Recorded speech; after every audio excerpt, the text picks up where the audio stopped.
The Balonne River that burst its banks near St George in Queensland has finally started to fall. The waters tormented townsfolk for days as a predicted record peak threatened to spill over the levee. Now the threat has moved downstream to the town of Dirranbandi on the New South Wales border.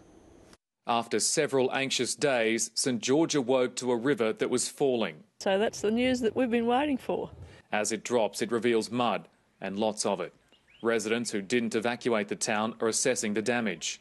The poor people down below us, they're unfortunate, it's a pity they couldn't have done something for them. The evacuees can't return home yet. That could take another day.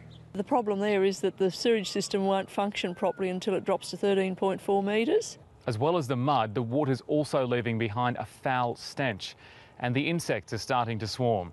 The council's begun spraying to keep numbers in check. South of St George at Dirranbandi, a levee should keep the town safe from the looming water. Much needed food and medical supplies are being flown to isolated properties.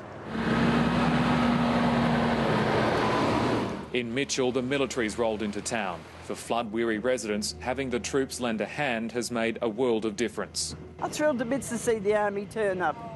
Really, really thrilled. Everyone's been helping each other, but it's great to have some outside help too and say, you know, you'll be right and we'll do whatever. What do you need done? Almost every house in Mitchell has been damaged to some extent. It's a familiar sight for the soldiers. A lot of what we're seeing here is very similar to what happened in Brisbane in terms of the assistance that people got, but also in terms of how quickly people were recovering as well. So that was a very big positive for a small town. After an unprecedented flood, Mitchell needs all the positives it can get.